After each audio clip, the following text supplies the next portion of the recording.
All right, welcome back. I'm just checking to make sure we are officially live. I think we're live, but it takes a second or so for this to hit the webs.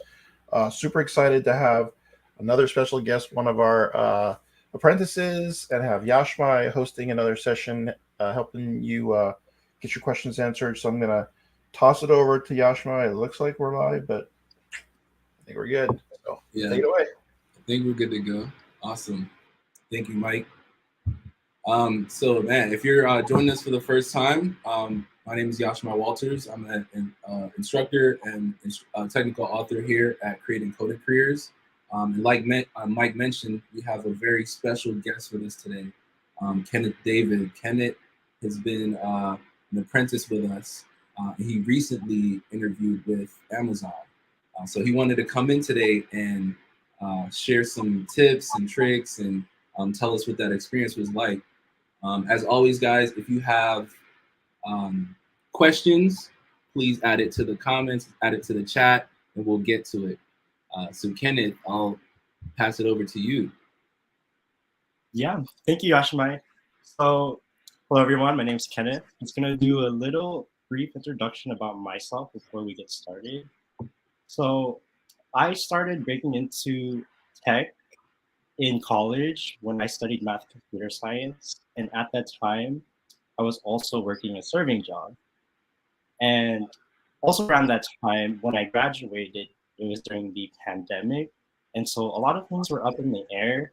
I had to put my CS background to the back. And I had to go with what was comfortable at that time for me. So I continued serving. And about a year in, I wanted to get back into tech. And I needed the hands on experience. I wanted to see what software engineers do in their everyday, day to day.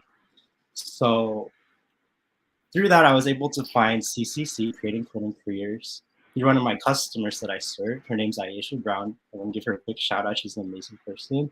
And she connected me to Mike. And I've been with CCC for just about a year now. And I've been doing testing automation with a company called BD. Um, Now I'm trying to transition into finding full-time roles. And so I've been in the job search for these past couple of months. And I just wanted to use this session to share what I found, what I wish I would have known going into this, and kind of give you guys a couple like helpful tips. So far I've interviewed with about 3 companies so far, 1 FANG, 2 non-FANG. Like Yashima said, I interviewed with Amazon, and then I interviewed with 2 uh, companies local to where I live in North County, San Diego. They're called Hunter and they're called Viasat. For this interview, I wanted to focus more on the FANG interviews, because if you can get those down, you can get down the interviews for the non-FANG. So I'm going to start off with my slides here, tackling your first coding interview. And I want to say this presentation's more so going to focus on the event that you are interviewing. So you've already been in contact with a recruiter and they extended you an offer to interview. If you need help with that part, like getting your initial interview, I really recommend going through this quick start guide that Creating Coding Careers created. And basically what this website is, it's going to help you to update your resume. It's going to help you to update your LinkedIn. And it's going to give you like scripts that you can write and send to your LinkedIn connections in order to get that first job interview. So definitely recommend checking out this page. All of the links that I put on my slides, we'll leave them in the chat so you guys can go ahead and click that. So check this out if you need help getting that first interview.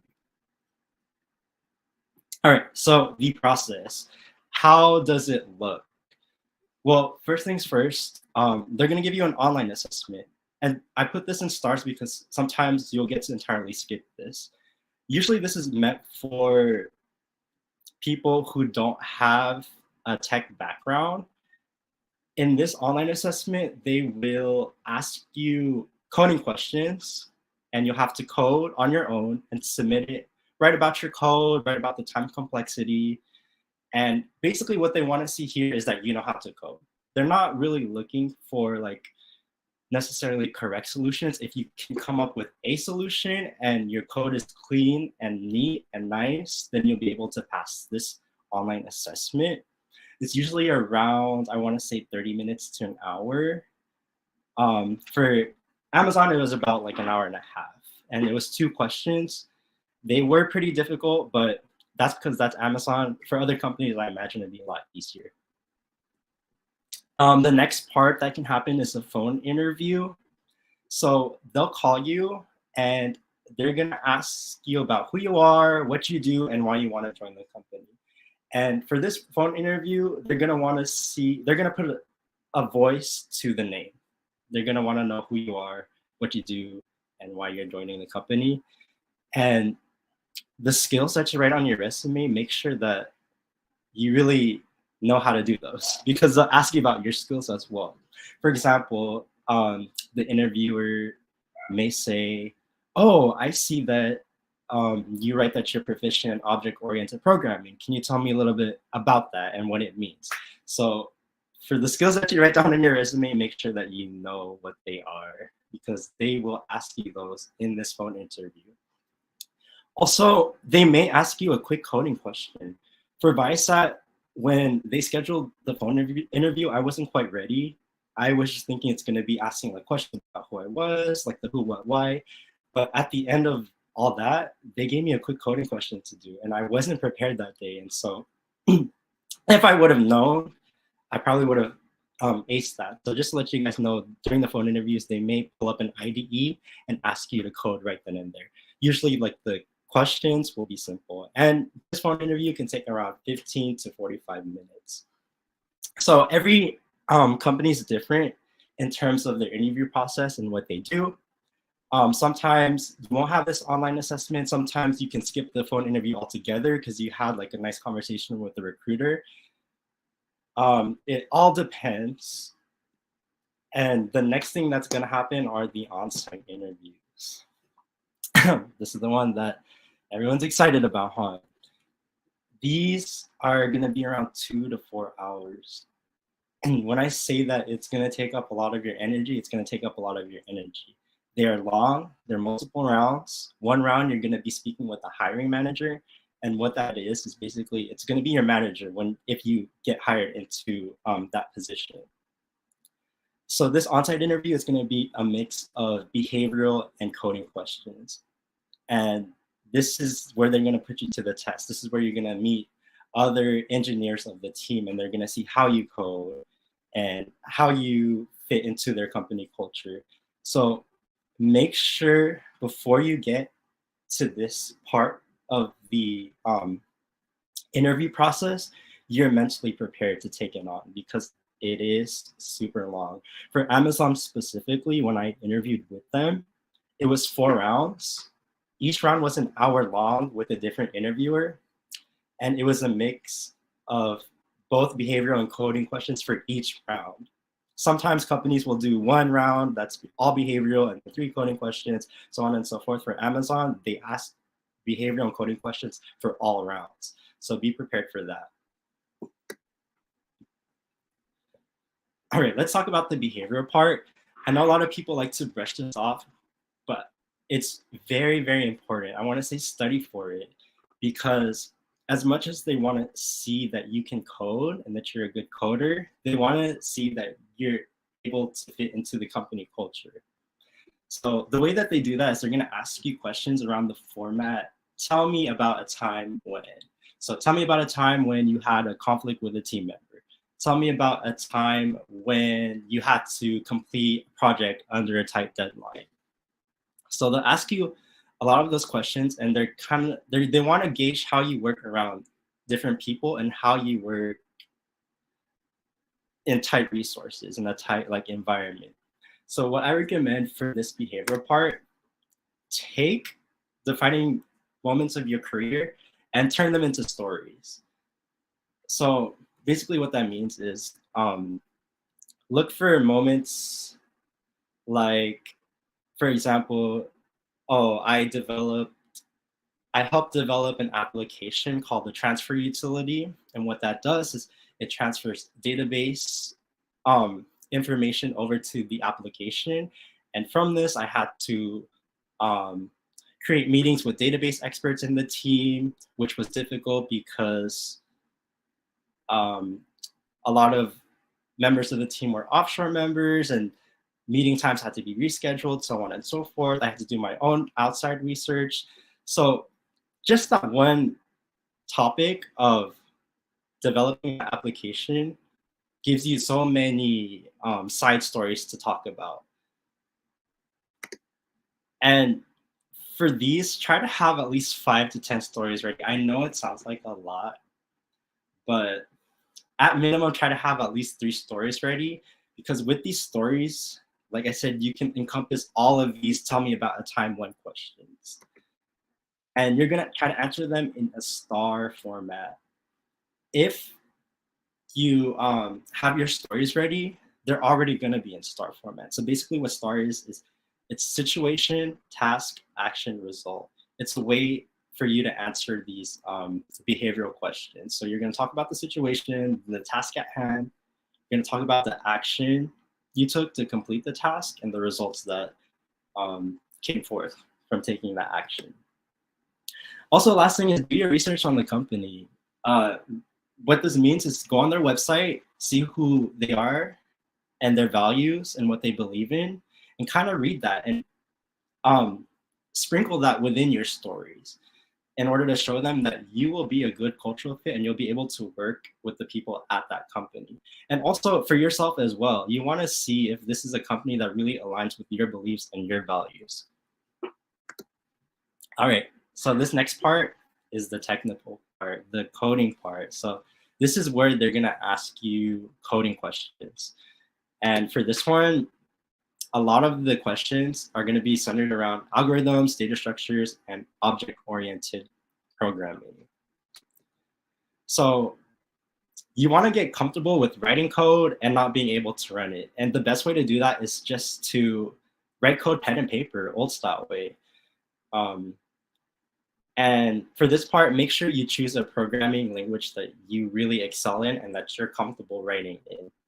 I say this because Amazon, they really liked their string problems, so they gave me a lot of string problems. And what would have helped me out is knowing the Java string library and all the like cool methods that I could have used to help out my algorithms. So make sure when you're coding, you choose a programming language that can like help you out with your solutions. And for this part, try not to study the individual questions and answer them. I want to say study the patterns. What do I mean by patterns? Well, there's this really good article created by this ex-Fing employee where he takes the time to write different patterns that he noticed in all of the coding interviews that he was giving. And all of these patterns showed up in all of the coding questions. So I'm gonna go ahead and open up this page real quick and just show you guys what it looks like. So this is the article, and it's gonna have the 14 pieces or 14 concepts that you should study. So one of them here is, for example, like the sliding window pattern. That's very important. If you can do the 2 pointers, you can use this method to get information from the array in linear time. There's also the fast and slow pointers for finding out cycles in linked lists or graphs, merge intervals. There's things on graphs and linked lists, BFS, DFS. So really read through this article, familiarize yourself with all the patterns, and you should be good to go when a coding question is tackled at you. Also, a really good resource, once you read that, is LeetCode. That's what the resource that I used when I was studying. There's this post here that I want to show you guys. Give me 1 second. It's called the Blind 75, and basically what this is, I'm gonna share my screen for that. basically what this is, it's a list of 75 leak code coding questions of different concepts. So this, as you can see, it's already grouped. All of the questions here are going to be based on arrays. Over here, they're going to be based on binary, dynamic programming. So once you take the time to read the 14 concept, try to go through these questions and apply those patterns to these questions. And you'll see that you'll be able to apply at least one of the patterns to the questions. This is a really good resource. If my friend Angelina actually shared this with me, so shout out to her. And if she's on the live, hello. And try to go through all of them. Also, a really good resource to use, I'm also going to put that up really quick. Give me 1 second.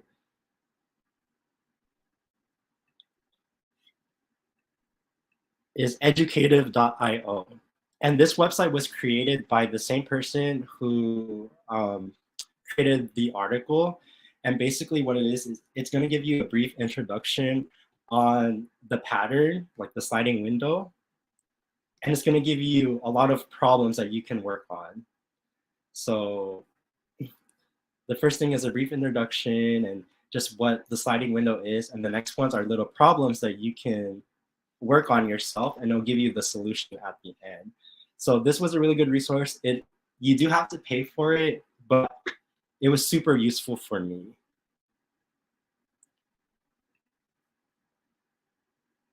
All right, let me go back to my slides. Here are a couple of useful websites where you can practice your coding skills. I know the apprentices at CCC use Code Wars. That's really good. LeetCode was my personal favorite. That's the one that I use. HackerRank, Geeks for Geeks. There's so many resources out there, and they're free. Utilize them to your advantage. And even if you are not in, even if you don't have an interview coming up, practice, practice, practice starting now. All right, let's talk about the coding part and how to tackle that. So basically what's going to happen is they're going to give you an IDE. You get to choose the language that you want to code in, and they're going to paste a coding question onto that. And after that, the floor is all yours. So the first thing that I want to stress is after you read the problem, make sure to ask your questions. Don't jump into writing code right away. And the reason why is because they want to see that you're able to understand the problem before you jump into it. Keep in mind, if you do get hired, you're going to be working with these people. So they want to see if they can work with you, if you can really read and pay attention to a problem before you go in and start coding. So always ask questions after you read the problems. And then after that, try out your own test cases. They will give you examples and solutions to those examples, so you can try those out, you can plug them in, but also try to make your own, because if you make your own test cases, it'll show that you really understand the problem. And then after that, come up with the solution, any solution. If it has to be the brute force solution, come up with that as well. Start from something. Don't give up. If you have a solution, even if it's not the best solution, and you can work your way through it and you can explain it clearly, that shows that like you have motivation. And better to do that than to just give up. So while you're coding, make sure that you explain while you're coding. Think out loud. Don't think to yourself. Don't code and don't just sit there and code out a solution. Always make sure that you're explaining what you're doing. So for example, say you're reading through the problem and you're trying to come up with a solution. So you're going to say, oh, I believe we can use a hash map to solve this problem. Then you start coding and you're going to say, oh, here I am defining the hash map. And here I'm creating a for loop, looping through the test input, and I'm putting all these inputs into the hash map, so on and so forth. So while you're coding, always make sure that you're talking and you're letting the interviewer know what you're doing at that particular time. And also, really listen to the interviewer's feedback. You'll notice that during this time, sometimes the interviewers, they'll come in and they'll try to interject. And the reason why is because they're trying to steer you into the right direction. They're noticing that you're steering clear of where you're going, and they want to steer you back into the correct direction. So take that feedback and really listen to it and try to implement it into your code. Also, at the end of everything, go ahead and write your code. And once you finish, most of the time they'll ask you about time and space analysis. So they'll make you go through your code one more time. They'll ask you how much space you use and how long is it going to take to run this. So make sure you know your time, complexity, and space analysis. And the best way to practice all this is to practice with a friend. Find a friend to study with and have them interview you. Sometimes we get comfortable with studying by ourselves. We think we're ready, but we need that outside input sometimes. Sometimes there are things that just cross our minds, and an outside input will help you realize things that you need to improve on. And the more that you can improve upon, the better. Also, I just want to take this time to stress your recruiter is your friend. So during this entire process, make sure you reach out to them. They want you to get the job. And any gaps you have, bring it to your recruiter. If you need some resources to help you out. If you don't quite understand like how the interview format is set up or the company values, your recruiter is going to lead you into the right direction. So don't ignore them. They'll be your helping hand during this time of the interview process.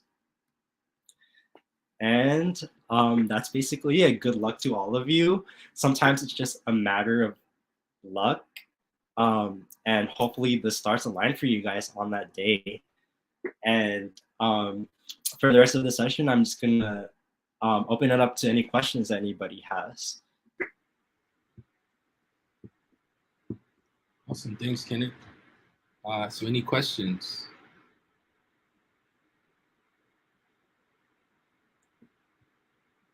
Actually, not, I do have a question for you, Kenneth. Yes. Can you other than like the technical aspects of the interview, can you tell us what it was like leading up to it? Leading up to the technical part? Yeah, leading up to the interview. You know, what were you feeling? You know, what was going through your head? There was a lot of emotions. It's very nerve-wracking. Because there are a lot of things to study for. I think I was so concerned about, oh, what are they going to ask me? What are they going to ask me? That I studied too hard. I overstudied. And that's the reason why I recommended these patterns to you guys, because if I had done that before going into these interviews, it would have saved me a lot more time and a lot more of my energy during the studying process. Because the way that I was studying for every individual question, like for the behavior part as well. You tell me about a time when you had to meet a deadline. I was making up stories for each of those questions when I should have just made up a story that encompassed multiple like questions. And also for the coding interview, after the fact of interviewing, I found this 14 patterns, and I was like, oh wow, this definitely would have helped me out. So before, it was definitely a nerve-wracking process, but I'd say try not to overstudy. Try to take your time to study the main things. Give yourself a mental break, like a day between the interview where you don't study, where you just like relax, and then go in. Got it. Okay. So we got a question from Damar. Why do companies conduct 4 to 5 rounds of interviews? Honestly, that's a good question. I wish I knew the answer to that, but no. I think it's because they really want to gauge who you are as a person. Remember, they are offering you a salary and everything, and so in order to figure out who you are as a worker and how you are as a person and your coding skills, they have to do these different rounds. And it's usually with different people too. So with different people, there'll be different opinions. And so I think that's the reason why they do so many of them. because they want to make sure that the person that they're hiring is going to be a good person for the team. Makes sense. So we have another question from Hannah. Have you found any helpful tips for brain freeze or nerves during live coding interviews? Yes, kind of good question. I found that just talking out loud really helped my nerves, and it also helped to solidify what I knew and what I didn't know. So as I was writing code, I was also talking out loud, and what essentially that helped me to do was it helped me to like understand what I was writing better and see any like faults in between them. So if you get into that situation, definitely go over your code again. Definitely go over your ideas to the interviewers and go through them one by one. And that will help you potentially get unstuck or potentially help with that brain freeze. Because you're going to like read through everything that you want to do. And you're going to realize, hey, this is not what I wanted to do. Or I don't think this is going to be the optimal choice for this problem. So sometimes it's a matter of just reading through your code again or your plots. So Valeria asks, for your prep, what are some things that helped you out the most? Definitely leak code and practicing with another individual. Luckily for me, I was able to practice with somebody every week, and we would just grind out leak code problems, and she would always give me advice on how to be better and how to improve. So if there's something to help you out the most, I recommend getting somebody else to code with you during your study sessions. Okay, we got a question from Manly. Were you applying to jobs while embedded in BD? Yes, I was. What I do at BD is automation and testing, and I wanted to get more into development. And so I had to apply during the time that I was embedded in BD. And so what I did, because like I was working at that time, right? I had to make sure that all of the work that needed to be done at BD, that was done before I started doing my job search and studying for that. Got it. Okay, we have another question from Bonnie. Are all the interviews because they're offering a very high salary? I would say yes, that's kind of a factor into it, not like the whole thing, because they also want to see who you are as a person. Also salary too. But then again, for like smaller companies, like non-paying tech companies, they also might have less intensive interview processes. So if you're just getting started out and you want to look for something like much easier, go for like a lesser known company, and those interviews should be much easier and less rounds. So Eric asks, what could be red flags or things to look out for in companies? Good question, Eric. That is a really good question. Towards the end of the interview, the interviewer's gonna give you the spotlight, and they're gonna ask you to ask them any questions that you have. During this time is your time to figure out what the workers in this company think about that company. So use that time, ask them questions about like how they feel, how's the work-life balance. And of course, they're gonna try to steer it into the direction where it's like a good place to work, but you can tell in their tone and their attitude how it's like to work there. So use that opportunity to look for these red flags in these companies. If you hear somebody who says they are overworked or they don't have time to work on like their own mental health or their own side projects, definitely look out for that. Those are like the main ones that I looked out for, basically. Do you ever get imposter syndrome, and how do you handle it? Oh yeah, all the time. Up to this point, basically. As I mentioned earlier, I do have a degree in Math CS, and usually that's like the baseline, and usually that's enough to help you land a job in CS. But for me, after I didn't feel like I was prepped. I felt like I had all this book knowledge, and I didn't know like what a software engineer does. So, fortunately for me, I was able to join CCC and help kick that out. But as long as you believe in yourself and you're very um, true to what you can do and your abilities, you should be set. You should be good to go. Roberto asks, what helped you to land the first interview? What approach did you take? Definitely updating my LinkedIn and my That's a good resume. one.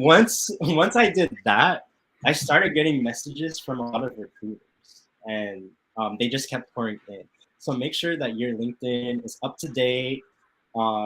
You have a clear description of what you want to do and your work history and any projects that you worked on. And that's like the easiest way for you to land that first interview. Otherwise, it's applying online and just waiting for that interview back. But I found for me the easiest way was through LinkedIn and having the recruiters reach out to me. That's how I got the interview at Amazon. Actually, it was the Amazon recruiter reached out to me. Nice. Hey, update your LinkedIn's, update your resumes. Yes, everyone. So Angela asks, what are the interviewers like during the coding interviews? Do they mostly stand back and stay quiet, or do they engage in discussion with you? That's a good question, Angela. Actually, it depends on the interviewers themselves. Some of the times they'll be super helpful, and they'll see that you're stuck, and they'll help steer you in the right direction, and they'll help you out. Other times they'll just sit back and be quiet and just watch you. So you have to be prepared for anything at that moment. And like I said, sometimes it's luck that goes into it. You could get an interviewer who's like super helpful and will help steer you in the right direction. You can get an interviewer who doesn't give you any information at all and just stares at you. You have to work through both of those scenarios. And last question. So Ronald asks, do you have any advice for those of us that don't have a computer science degree? Yes. I would definitely recommend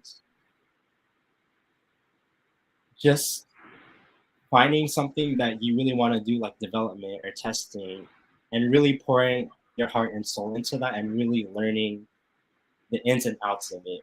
Create your own project. If you don't have a computer science degree, the best thing you can do is create something on your own, even if it's like if it's something small. It doesn't have to be like a big project. There's something small, like build a calculator or build like, I think CCC has this program where you can build like an asteroid calculator, something like that, something very small, so that when you can put that on your resume, and when you do get the interview, you can talk about it as well. Yes. And Alex, so do you reach out to developers already working at the company you are applying to get a feeling of what the culture is like there? Yes. It's a good tip.